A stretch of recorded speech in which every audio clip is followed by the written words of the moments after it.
పెళ్ళైనా పండగైనా వేడుక ఏదైనా పట్టు చీరల ప్రత్యేక వేదిక వారాహి సిల్క్స్. నమస్తే, వెల్కమ్ టు సుమన్ టీవీ. నేను పద్మిని. ప్రస్తుతంతో పాటు ప్రముఖ ఆధ్యాత్మికవేత్త, వాస్తు జ్యోతిష పండితులు, లలిత ఉపాసకులు, వాస్తు జ్యోతిష శిక్షణ నిపుణులు బ్రహ్మశ్రీ నానాజీ పట్నాయక్ గారు మనతో పాటు ఉన్నారు. మాట్లాడదాం. నమస్కారం అండి. శ్రీమాత్రే నమః. సార్, శుక్రవారాలు అని అంటే శుక్రవారం కానీ మంగళవారాలు కానీ ప్రత్యేకంగా వాయినాలు ఇవ్వటం అనేది పరిపాటి. అయితే వాయినాల్లో ఏం పెట్టి ఇవ్వాలి అనేది చాలా మంది అడుగుతున్నటువంటి ప్రశ్న సార్. ఎందుకంటే రకరకాల అప్డేషన్స్ వచ్చేసాయి. అంటే ఏదో రిటర్న్ గిఫ్ట్స్ అని అవని ఇవన్నీ చాలా రకాలు పెట్టేస్తున్నారు. అసలు వాయినం ఇవ్వడం వెనక ఉన్నటువంటి ఆంతర్యం ఏమిటి అనేది ఒకసారి మీ ద్వారా తెలుసుకోవాలనుకుంటున్నాను. అలాగే మన ఇంట్లో నాకు ఒక మెసేజ్ కూడా చేశారు. మా పాప ఉందండి 12 ఏళ్ళు, ఆ పిల్లకి ఇచ్చేయచ్చా వాయినం అని అడుగుతున్నారు. నేను చెప్పాను, ఒకసారి మీరు చెప్పండి సార్, ఈ వాయినం అనేది అసలు ఎవరికి ఇవ్వాలి, ఏమేమి ఉండాలి ఆ వాయినంలో? తప్పకుండా అండి. ఫస్ట్ ఆఫ్ ఆల్ వాయనం ఇవ్వడం వెనకాల రెండు అద్భుతమైన కారణాలు ఉన్నాయి. ఒకటి, మీరు ఎవరికైనా ఏదైనా ఒక వస్తువు ఇస్తున్నారు, జనరల్గా ఇచ్చేది దాన్ని గిఫ్ట్ అంటాం. ఇలాగ ఏదైనా మనకి వ్రతాలు ఇచ్చినప్పుడు వాయనం అంటాం.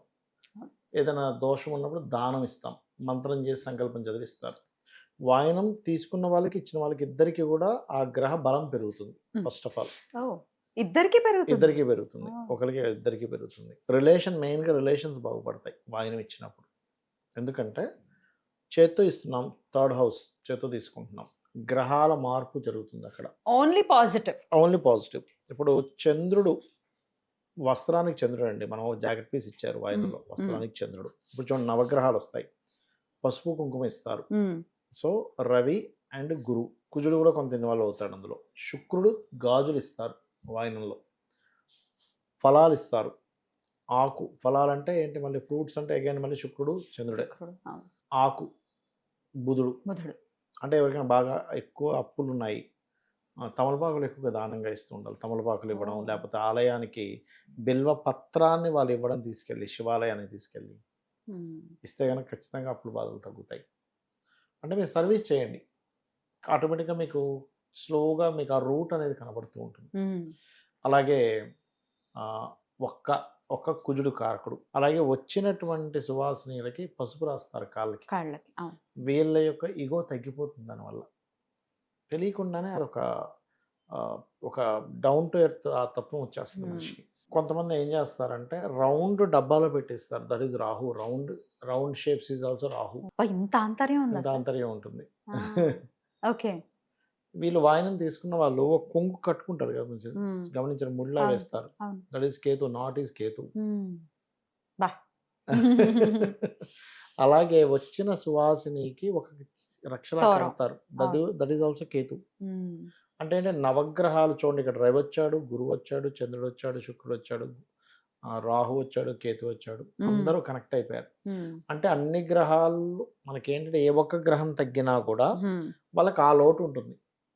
ఆ లోటు ఉండకుండా కర్మకారక సంబంధించినటువంటి రోజు, అంటే ఈ కర్మకారక ప్లానెట్ శ్రవణ నక్షత్రంలో చంద్రుడు ఉన్నప్పుడు ఇచ్చేటువంటి ఇది. కాబట్టి శ్రావణ మాసంలో ఈ వాయనం ఇవ్వడం ద్వారా ఈ యొక్క దోషాలన్నీ కూడా వాళ్ళు ఇద్దరు క్లియర్ చేసుకోగలుగుతారు. బాబా, ఎంత ఆంతర్యం ఉంది సార్.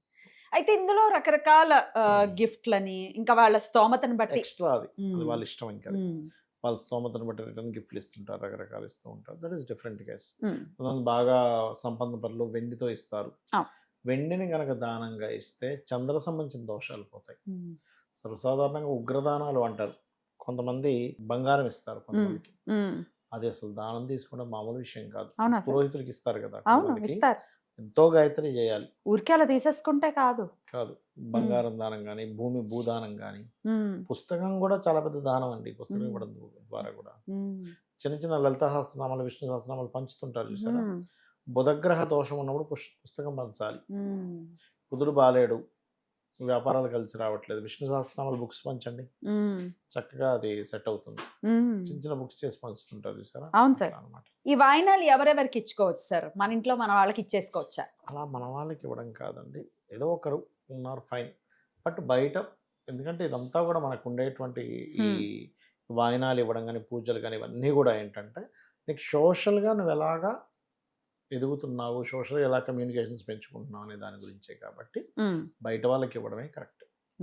ఇంట్లో వాళ్ళు ఇచ్చుకోవడం ఇంట్లో పిల్లలకి ఇచ్చేసి ఇంట్లో మళ్ళీ పిల్లలకి ఫ్రిడ్జ్ లో ఇచ్చేసి, దాచేసుకుని ఆ పళ్ళు మళ్ళీ అదే పిల్లలు మళ్ళీ వీళ్ళకి ఇచ్చేసి అంటే ఇంట్లో వాళ్ళకి పెద్ద విషయం కాదు కదా, బయట అవును. వాళ్ళతో కమ్యూనికేషన్స్ బాగుండాలి కదా. అవును. అయితే వేరే దేశంలో ఉన్న వాళ్ళు మీకేం మీరు బాగానే చెప్తారు, మాకు బయట దేశంలో ఉన్నా మాకు లేరు, చుట్టుపక్కల వాళ్ళు అందరూ ఫారినర్స్, మరి మా పరిస్థితి ఏమిటి అని లేదండి, డబ్బులు అసలు ఆడొచ్చు. ఇక్కడ కంటే కూడా ఫారిన్ అవును. కంట్రీస్ లో ఇంకా బాగా ఇచ్చుకుంటున్నారు. అవును. చక్కగా ఎందుకంటే ఫాలో అక్కడికి చేస్తారు. వెళ్ళిపోయాక అక్కడ ఇండియన్స్ అందరూ ఒకటై ఉంటారు తెలుసా మీకు. కరెక్ట్. మన వాళ్ళు అని, ఇండియన్స్ అని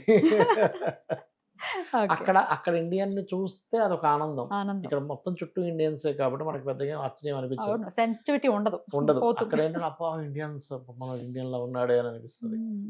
అక్కడ ఆ సెన్సిటివిటీ బాగుంటుంది. కరెక్ట్ చెప్పారు సార్. ఇచ్చేటప్పుడు వాయినం ఇచ్చేటప్పుడు ఏమైనా చెప్పాలా సార్? ఏమైనా ఇస్తున్నమ్మ వాయనం పుచ్చుకుంటున్నా అది వాయనం ఎలాగో అంటారు. అంతే. కామన్ అంతే. అంతే. అమ్మవారికి కూడా సమర్పించేటప్పుడు కూడా ఇదే సమర్పించాలా సార్ అవునండి, వాయనం? ఎగ్జాక్ట్లీ. ఫస్ట్ అమ్మవారికి సమర్పిస్తారు, దాని తర్వాత అందరికి సమర్పిస్తారు. ఆ వాయినాన్ని ఏం చేసుకోవాలి సార్? మనం దాచిపెట్టుకోవచ్చా? దాచిపెట్టుకోవచ్చు. ఇప్పుడు అందులో వాడుకునేవి చాలా ఉంటాయి. మ్మ్. కేవలం ఆకొక్కటే మీకు వాడుతుంది, దాన్ని తాంబూలంగా వేసుకోవచ్చు, ఆహా. తప్పేం కాదు.